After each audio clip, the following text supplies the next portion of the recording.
sini lah. Itu Bapak Muhammad Yani di Pondok Hasan. Ya, assalamualaikum warahmatullahi wabarakatuh. Alhamdulillah hari ini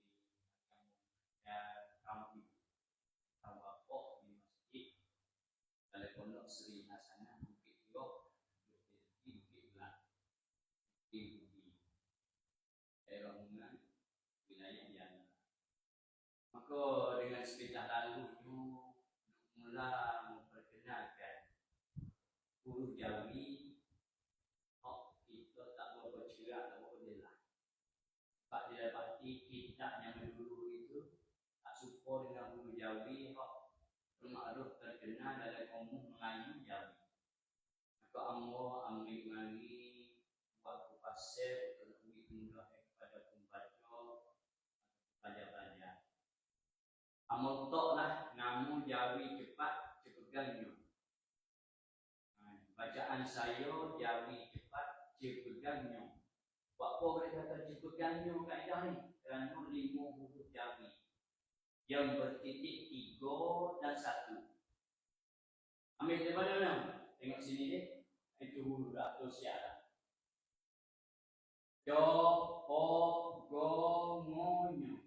Jo, po, go, ngo, nyo. Jo daripada Ji. Ini ya. Titik jadi 3. O daripada fa titik sutik. Jadi jadi pa titik 3.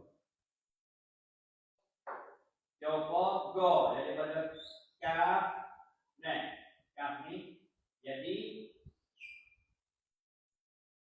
go titik sutik. Daripada ada jadi ada. Joko go ngo daripada goin titik sutik.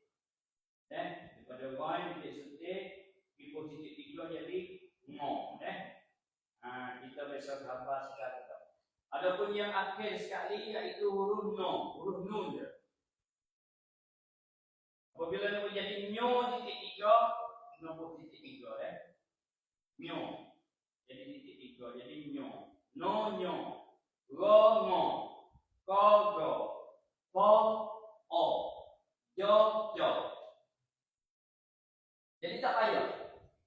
Hak ni amat terima kasih kepada Tok Nenek kita menjawikan huruf Arab dengan guna titik bijak dari Nenek kita. Bijak campur dengan malah. Dia malah dua umur. Ambil umur dia mewari tu umur dia. Dia banyak. Sebab orang anak dia tak ada umur dia. Orang Jawi ada umur dia. Kita diibaratkan umur dia ni titik. Panas kalau yang ataupun lampu kita ni, Nenek kita ni buat saya amat saya jauh dulu ni panas sungguh. Tak ada benda teh banyak, beki sikit pakai kerja. Lepas tu kita kena terima kasih kepada Nenek kita diubah huruf Arab menjadi Jawi. Sebab apa? Kita kena hormat huruf Arab. Sebab apa? Huruf ahli syurga. Huruf Al-Quran ialah bahasa ahli syurga. Sekali jadi lahir ini deh. Kalau nak Imam Salah banyak banyak lagi sampai 2 esok lagi. Maka terima kasihlah sebagai sesi pertama ni. Dan tidak ada masa pula kita ikut kirim lagi. Lagi mana dah kita baca bahasa Melayu kita saya Jawi ni dengan secara cepat. 10 je boleh baca kitab Jawi. Mustahil nak baca kita tak yakin, tapi apabila ceramah mengajar kita tu sungguh berlaku sungguh. 10 je